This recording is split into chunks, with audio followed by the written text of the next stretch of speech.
What is up, party people? Welcome back to my channel. I'm Jamila. This is JemilaBeReadin, because I do be reading. And in today's video, I'm going to be doing a June TBR.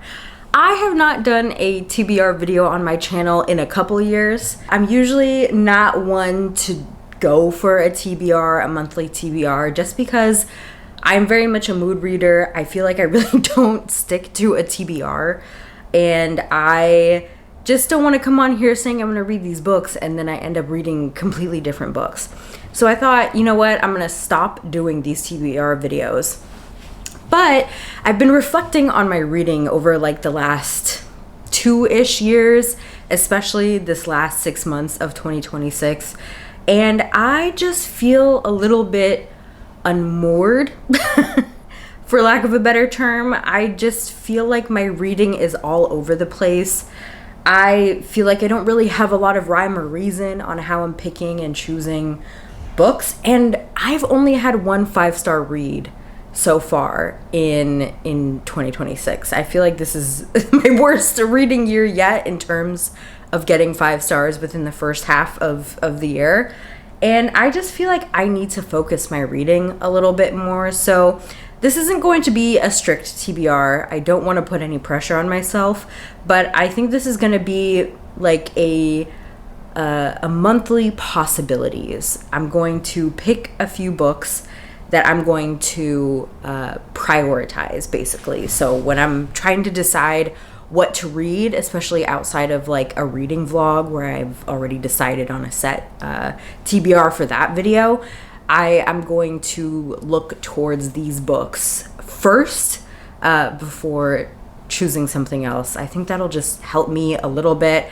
I think I just need a little bit of structure, but some wiggle room within there. So I'm going to test out doing monthly TBRs. I'm going to post them. We'll see how this goes. If I decide in a couple months it's not working for me, it's done. But we'll see how this goes. So I asked on my YouTube like posts, community posts, for some prompts. I asked on Instagram, and then I asked just like a bunch of people in the Discord server that I'm in. And I also just like looked up some prompts, came up with some prompts on my own, and I decided to do like a TBR prompt jar thing. I've seen a lot of people do this. It looks fun. I don't have a jar. I have this like fridge drawer that I initially bought to like put drinks in my fridge, but it's not really fitting. Since I moved, it doesn't really fit in the fridge the way I have it set up. So this has just been kind of chilling in my kitchen unused. So I thought I would just use this as my TBR jar. I guess this is my TBR bucket.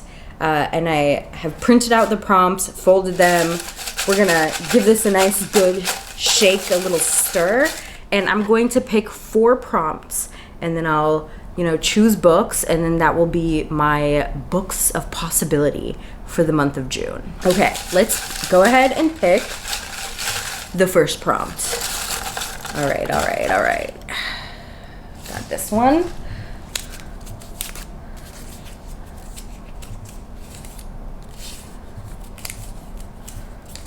Oh my god, this is so long. I really folded the hell out of this. Okay. First prompt says, a book written by an author that does not share the same identity as you. I don't know if you can see that. Hello. Okay. I will be right back.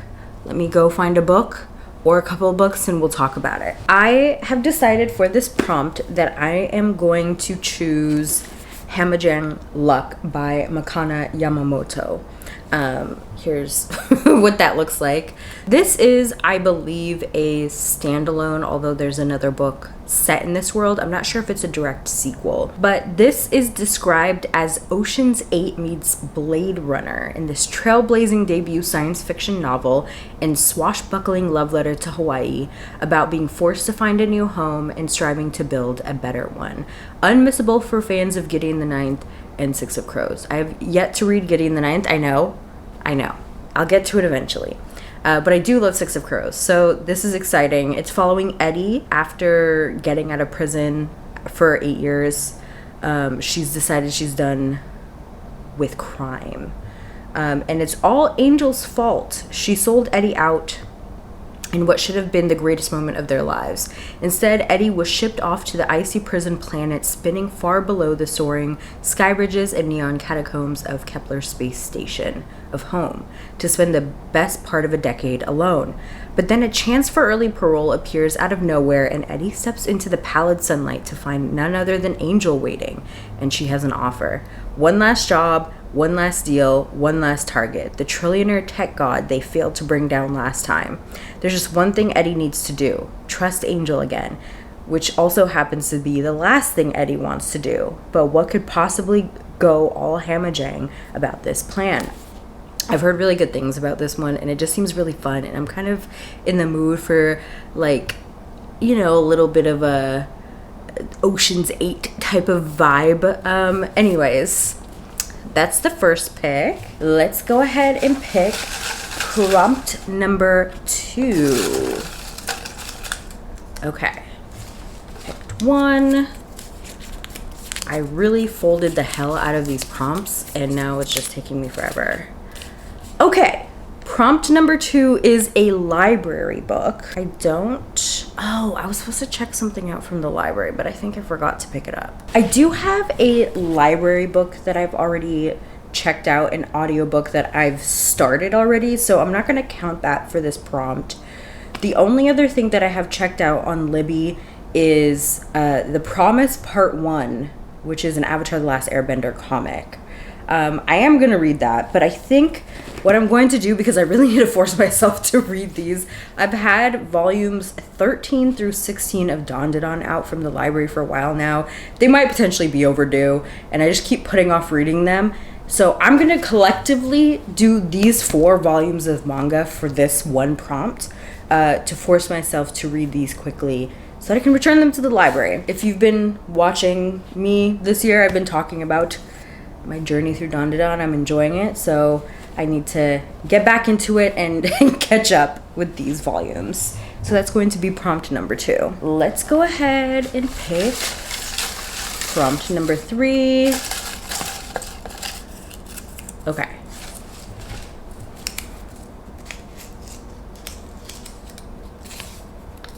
Ooh, okay. Okay. You know, when I was making these prompts, I was like, this is going to be nice eventually. I just didn't think I was going to get some of these prompts, like, right now, when I'm not really in the mood for it. But it's fine. It's fine. This is good. This is good for me, actually. So prompt number 3 is a book from a different century. Okay. It is the 21st century, so I could do the 20th century. I could do 1999 even. Let me take a look at my shelves. Okay. I have pulled 2 options. I just was not in the mood to read like a full-blown classic, so I chose 2 books that came out in like the early 1990s / late 1980s. The first option I have here is like Water for Chocolate by Laura Esquivel. This is pretty much a modern classic at this point. I feel like I've heard a lot about this book. I think there's even a movie based on this book. Okay, this is what it's about. Earthy, magical, and utterly charming, this tale of family life in turn-of-the-century Mexico became a best-selling phenomenon with its winning blend of poignant romance and bittersweet wit. The #1 bestseller in Mexico and America for almost 2 years, and subsequently a bestseller around the world. Like Water for Chocolate is a romantic, poignant tale touched with moments of magic, graphic earthiness, bittersweet wit, and recipes. A sumptuous feast of a novel, it relates the bizarre history of the all-female De la Garza family. Tita, the youngest daughter of the house, has been forbidden to marry, condemned by Mexican tradition to look after her mother until she dies. But Tita falls in love with Pedro, and he is seduced by the magical food she cooks. In desperation, Pedro marries her sister, Rosaura, oh, that's T, so that he can stay close to her, so that Tita and Pedro are forced to circle each other in unconsummated passion. Only a freakish chain of tragedies, bad luck, and fate finally reunite them against all the odds. You know, I don't know that I actually ever knew what this book was about. It sounds really good. That sounds really good, actually. The other option that I have here, a recent acquirement of mine, is Crick Crack by Edwidge Danticat. This is also kind of a modern classic as well. Edwidge Danticat is a prolific Haitian author. So this is what the book is about. Before some Haitians tell a story, they ask Crick, and their eager listeners respond crack. In this collection of short stories examining the lives, loves, and pains of ordinary Haitians, both in Haiti and the United States, Edwidge Danticat explores the distance between people's intense desires and the stifling reality of their lives. These stories inform and enrich one another as Danticat's characters reveal a common ancestry and ties to the fictional town of Villa Rose. Spare, elegant, and moving, these tales form a superb collection, including a new story in the olden days special to this 20th anniversary edition. I believe this book came out originally in 1991, and then like Water for Chocolate came out originally in 1989, and the English translation came out in 1992. I think I'm gonna have to go with like Water for Chocolate because that description sounded wild and totally up my alley. So I think for prompt number 3, I'm gonna go with like Water for Chocolate. Okay, and we are going to pick the 4th and final prompt. Okay. Let's see what we got here.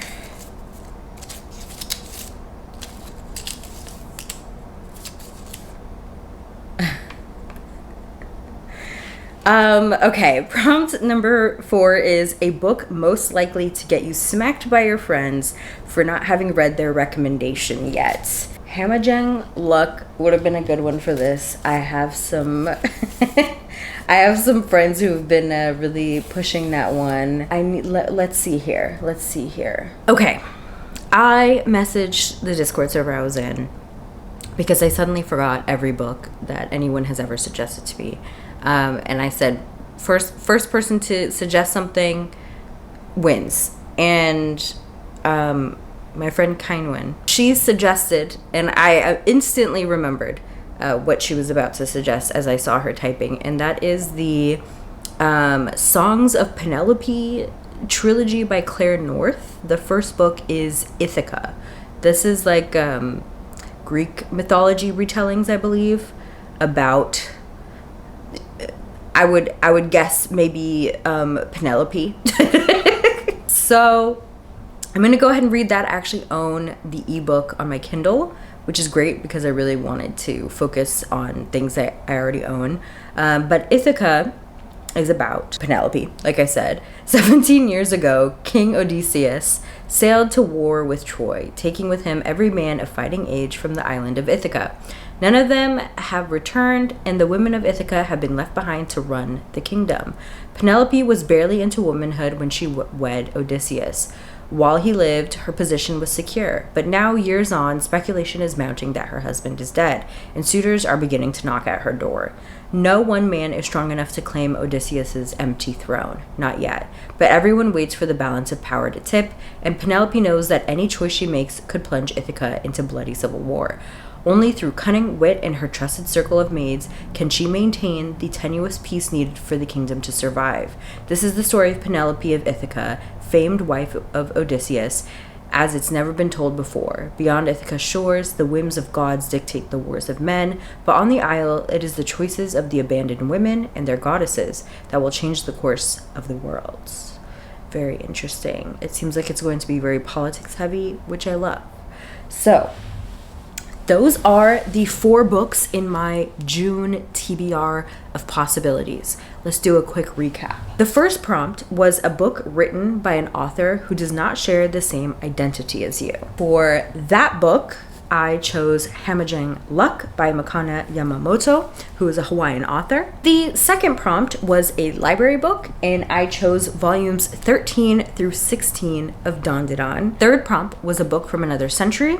And I chose Like Water for Chocolate by Laura Esquivel, which was initially written in 1989 and the English translation came out in 1992. And finally, the final prompt was a book most likely to get you smacked by your friend for not having read their recommendation yet. And I chose Ithaca by Claire North, which I have on my Kindle.